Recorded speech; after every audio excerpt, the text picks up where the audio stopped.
இன பிரச்சனையை தீர்ப்பதற்கான சயித்தின் விஞ்ஞாபனம் விரைவில் வெளியீடு. மனித புதைக்குழிகளுக்கு உரிய நீதி கோரி கொக்கு தொடுவாயில் இன்று போராட்டம். எதிர்வரும் ஜனாதிபதி தேர்தலில் 50% மேற்பட்ட வாக்குகளை பெறுவோம், அனுர உறுதி. வடக்கு கடற்பரப்பு தொடர்பில் ரணிலின் ரகசிய உத்தரவு. தேர்தல் நெருங்கும் காலத்தில் நாட்டு மக்களுக்கு ஜனாதிபதி விடுத்துள்ள அறிவுறுத்தல். அரசியல்வாதிகளுக்கு கலால் உரிமம் முற்றாக நிராகரிக்கும் திணைக்கள ஆணையாளர் நாயகம். வாக்காளர் ஒருவருக்கு செலவிடக்கூடிய அதிகபட்ச தொகை வட்டமானி வெளியீடு. நாமலுக்காக நாடு முழுவதும் பிரச்சார கூட்டங்களை நடத்துவேன், மஹிந்த ராஜபக்ச.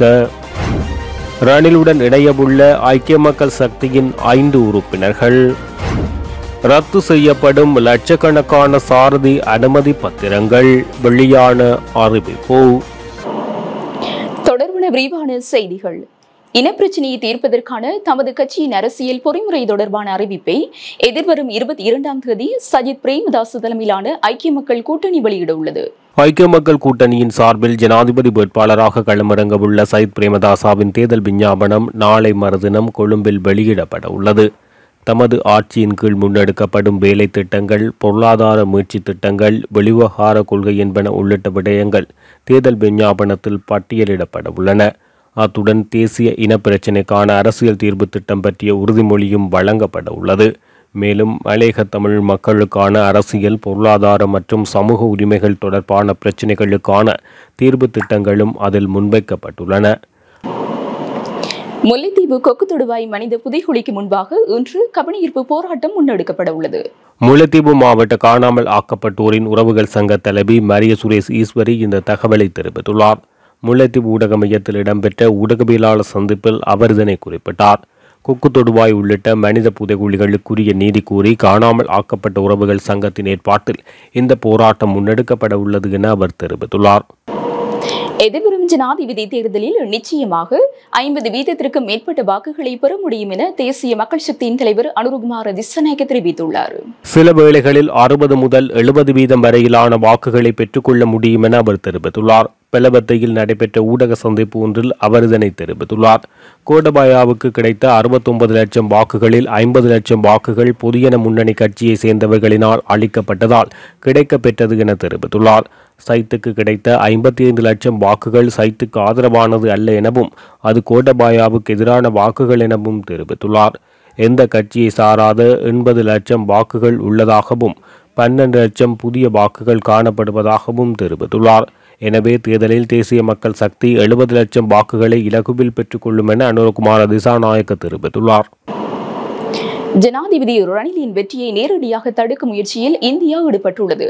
இதனை தடுக்கும் நோக்கில் வடக்கு கடற்பரப்பில் இலங்கை கடற்படையினரை ரணில் விக்ரமசிங்கே ரகசியமாக பெருமளவில் குவித்துள்ளதாக தகவல்கள் வெளியாகியுள்ளன. இலங்கையின் ஜனாதிபதி தேர்தல் சர்வதேச வலைப்பின்னர்களுக்கு மத்தியில் பெரும் கவனத்தை ஈர்த்துள்ளமை குறிப்பிடத்தக்கது. இவ்வாறான பின்னணியில் இலங்கையின் தேர்தலானது பிராந்திய வல்லரசுகளுக்கும் உலக வல்லரசுகளுக்கும் போட்டிக்களமாக அமைந்துள்ளது. இந்த திட்டத்தின் மறைமுக முயற்சியாக அமெரிக்கா தனது படையினரை முன்கூட்டியே இலங்கையில் களமிறக்கியது. இவ்வாறு இருக்கையில் தற்போதைய ஜனாதிபதி ரணிலின் வெற்றியை நேரடியாக தடுக்கும் முயற்சியில் இந்தியா ஈடுபட்டுள்ளதாக தகவல்கள் வெளியாகியுள்ளது. இதனை தடுக்கும் நோக்கில் வடக்கு கடற்பரப்பில் இலங்கை கடற்படையினரை ரணில் ரகசியமாக பெருமளவு குவித்துள்ளதாக தகவல்கள் வெளியாகியுள்ளன. சரியான பொருளாதார மாற்றமின்றி நெருக்கடியை தீர்க்கும் வேலை திட்டத்தை பாதியில் நிறுத்தினால் நாட்டின் பொருளாதாரம் மீண்டும் வீழ்ச்சியடையும் என ஜனாதிபதி ரணில் விக்ரமசிங்கே தெரிவித்துள்ளார். சமூக வலைதளங்களில் எழுப்பப்படும் கேள்விகளுக்கு பதிலளிக்கும் நிகழ்வொன்றில் கலந்து கொண்டு உரையாற்றும் போது ஜனாதிபதி ரணில் விக்ரமசிங்கே இதனை தெரிவித்துள்ளார். எவராலும் தீர்க்க முடியாத பொருளாதார நெருக்கடியை தன்னால் தீர்க்க முடிந்தாலும் சரியான பொருளாதார மாற்றமின்றி நெருக்கடியை தீர்க்கும் வேலை திட்டத்தை பாதியில் நிறுத்தினால் நாட்டின் பொருளாதாரம் மீண்டும் வீழ்ச்சியடையலாம். சில கட்சிகள் உள்ளூர் பொருளாதாரம் பற்றி பேசுகின்றன. நாடு எதிர்நோக்கும் பொருளாதார நெருக்கடிக்கு தீர்வு காண புதிதாக சிந்தித்து கட்சி பேதமின்றி புதிய வேலை திட்டத்துக்கு செல்ல வேண்டும். அதற்காக ஒரு பெரும் குழு என்னுடன் இருக்கின்றனர். ஆனால் நான் சுயேட்சை வேட்பாளராக போட்டியிட தீர்மானித்துள்ளேன். கடந்த 75 வருட கால ஆட்சியாளர்கள் நாட்டின் அபிவிருத்திக்காக இதனையும் செய்யவில்லை என சில தரப்பினர் குற்றம் சுமத்துகின்றனர். அது சரியல்ல. இருப்பினும் நாடு கடந்த 75 வருடங்களாக முன்னெடுத்து சென்ற சித்தாந்தங்கள் காரணமாகவே நாட்டில் விரைவான பொருளாதார வளர்ச்சியை எட்ட முடியவில்லை. எனவே இவ்வருட ஜனாதிபதி தேர்தலில் மக்கள் தமது எதிர்காலம் குறித்து சிந்தித்து முடிவெடுக்க வேண்டுமென ஜனாதிபதி சுட்டிக்காட்டியுள்ளார். எந்த ஒரு அரசியல் ரீதியான செயற்பாடுகளிலும் ஈடுபடாதவர்கள் ஜனாதிபதி தேர்தலுக்கு வேட்புமனுக்களை தாக்கல் செய்துள்ளதாக பிரதமர் தினேஷ் குணவர்த்தன தெரிவித்துள்ளார். இவர்களில் சிலர் கருப்பு பணத்தை வெள்ளையாக்கும் நோக்கில் ஜனாதிபதி தேர்தலில் போட்டியிடுகிறார்களா என்ற சந்தேகம் எழுந்துள்ளதாக குறிப்பிட்டுள்ளார்.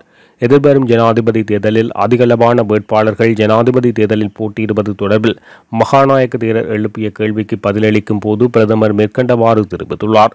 அந்த வகையில் சில தேர்தல் பிரச்சார நடவடிக்கைகளுக்காக உத்தியோகபூர்வமாக வெளியிடப்படாத பணத்தை செலவழித்து ஏதாவது ஒரு வழியில் பிரபலமடைய வேண்டும் என்ற நம்பிக்கையில் இருப்பதாக தெரிவித்துள்ளார். அத்துடன் சில ஜனாதிபதி வேட்பாளர்கள் மக்கள் முன் உரையாற்றுவதற்காக அனைத்து வேட்பாளர்களுக்கும் வழங்கப்படும் தொலைக்காட்சி நேரத்தை பெற வேண்டும் என்ற நோக்கத்தில் தேர்தலில் போட்டியிடுகிறார்கள் என குறிப்பிட்டுள்ளார். மேலும் இந்த ஆண்டு ஜனாதிபதி தேர்தலில் தேர்தல் செலவு ஒழுங்குமுறை சட்டம் அமுல்படுத்தப்பட உள்ளதாகவும் அது தொடர்பான விளக்கங்களை முன்வைப்பதற்கு தேர்தல்கள் ஆணைக்குழுவுக்கு முழு அதிகாரம் உள்ளதாகவும் தெரிவித்த பிரதமர் இந்த வரம்புகளை மீறுபவர்களுக்கு எதிரான சட்டத்தினை நடைமுறைப்படுத்த உள்ளதாக அறிவித்துள்ளமை குறிப்பிடத்தக்கது.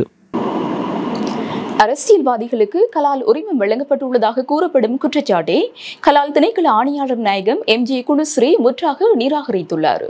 அந்த வகையில் இதுவரை எந்தவொரு அரசியல்வாதியும் மதுபான அனுமதி பத்திரத்தை கோரவில்லை என அவர் வலியுறுத்தியுள்ளார். எதிர்வரும் ஜனாதிபதி தேர்தலை இலக்கு வைத்து எதிர்க்கட்சி உறுப்பினர்கள் கவருவதற்காக அரசாங்கம் மதுபான அனுமதி பத்திரங்களை வழங்குவதாக கூறப்படும் குற்றச்சாட்டுகள் தொடர்பாக ஊடகம் ஒன்றுக்கு கருத்து தெரிவிக்கும் போது அவர் இதனை தெரிவித்துள்ளார். எங்களுக்கு சட்டபூர்வமாக ஒதுக்கப்பட்ட கடமையை நிறைவேற்றும் வகையில் நாங்கள் கலால் உரிமங்களை வழங்குகின்றோம். வழங்கப்படும் உரிமங்களில் முழு வெளிப்படைத்தன்மை காணப்படுகிறது. சட்டத்துக்கு புறம்பாக எங்களால் கலால் உரிமம் வழங்க முடியாது. கலால் அறிவிப்பு 902 மற்றும் 2/2024 ஆகியவற்றின் கீழ் உரிமங்கள் வழங்கப்படுகின்றது என குறிப்பிட்டுள்ளார். குறிப்பாக 15 ஆண்டுகளுக்கு பிறகு உரிம கட்டணத்தை அதிகரிக்க அரசு முடிவு செய்துள்ளதாகவும் வரலாற்றில் முதல் தடவையாக உரிமம் வழங்கும் போது ஒரு தடவை கட்டணமாக பெரும் தொகையை அறவிட தீர்மானிக்கப்பட்டுள்ளதாக அவர் தெரிவித்துள்ளார். எதிர்வரும் ஜனாதிபதி தேர்தலில் வேட்பாளர் ஒருவர் தேர்தல் பிரச்சார நடவடிக்கைகளுக்காக ஒரு வாக்காளர் ஒருவருக்கு செலவிடக்கூடிய அதிகபட்ச தொகையை குறிப்பிடும் வர்த்தமானி அறிவித்தல் வெளியிடப்பட்டுள்ளது. அதன்படி ஒரு வாக்காளருக்கு அதிகபட்சமாக 109 ரூபாய் செலவழிக்க முடியும் என தேர்தல் ஆணையகம் தெரிவித்துள்ளது. தேர்தல் ஆணையகம் நிர்ணயித்த தொகையை விட அதிகமாக செலவு செய்வது சட்டவிரோத செயல் என இதன் மூலம் அறிவிக்கப்பட்டுள்ளது. இதனை மீறும் வேட்பாளருக்கு உரிய தேர்தல் சட்டத்தின் கீழ் தண்டனை வழங்க முடியும் என ஆணையம் சமீபத்தில் அறிவித்திருந்தமை குறிப்பிடத்தக்கது. ஜனாதிபதி வேட்பாளர் நாமல் ராஜபக்சவின் வெற்றிக்காக நாடு முழுவதும் தேர்தல் பிரச்சாரங்களை நடத்துவேன்.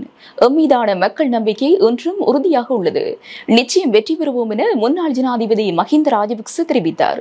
கலனி ரஜமஹா விகாரையில் வழிபாடுகளில் ஈடுபட்டதன் பின்னர் ஊடகங்களுக்கு கருத்து தெரிவிக்கையில் மேற்கண்டவாறு குறிப்பிட்டார். தேர்தல் என்பது சவால் மிக்கது. அனைத்து தரப்பினரும் வெற்றி பெறவே முயற்சிப்பார்கள். ஆகவே இந்த தேர்தல் ஜனாதிபதி வேட்பாளர் நாமல் ராஜபக்சவுக்கு சவாலானது. எம்மை விட்டு விலகிச் சென்றவர்கள் பற்றி பேசி இனி பயனில்லை. செல்பவர்களை பலவந்தமாக தக்க வைத்துக் கொள்ள முடியாது. பலவந்தமாகவும் வெளியேற்றவும் முடியாது. இருப்பவர்களை கொண்டே முன்னோக்கி செல்ல வேண்டும். தேர்தல் காலத்தில் எம்மீது முன்வைக்கப்படும் குற்றச்சாட்டுகள் அனைத்தும் தேர்தல் கால பிரச்சாரமாக காணப்படுகிறது. சேறு பூசுவதை விடுத்து கொள்கையை முன்னிலைப்படுத்தி செயற்படுமாறு அரசியல் தரப்பினரிடம் கேட்டுக்கொள்கிறோம். ஸ்ரீலங்கா பொதுஜன பெரமுனவின் கன்னி பிரச்சார கூட்டம் நாளை அனுராதபுர நகரில் இடம்பெறவுள்ளது. இதனைத் தொடர்ந்து நாடளாவிய ரீதியில் ஸ்ரீலங்கா பொதுஜன பெரமுனவின் தேர்தல் பிரச்சாரங்களை நடத்த தீர்மானித்துள்ளது. ஐக்கிய மக்கள் சக்தியின் மேலும் 5 நாடாளுமன்ற உறுப்பினர்கள் ஜனாதிபதி ரணில் விக்ரமசிங்கவுடன் இணைந்து கொள்வார்கள் என தெரிவிக்கப்படுகின்றது. முன்னாள் அமைச்சரும் ஜனாதிபதியின் ஆலோசகர்களில் ஒருவருமான மனுச நாணயக்கார இதனை தெரிவித்துள்ளார். ஐக்கிய மக்கள் சக்தியின் 14 பாராளுமன்ற உறுப்பினர்கள் ஏற்கனவே தேர்தலில் ஜனாதிபதிக்கு ஆதரவளிப்பதாக அறிவித்துள்ளனர். இந்த நிலையில் மக்களின் வாக்குப்பலம் கொண்ட மேலும் 5 பாராளுமன்ற உறுப்பினர்கள் ரணிலின் பிரச்சார மேடையில் ஏறுவார்கள் என அவர் குறிப்பிட்டுள்ளார்.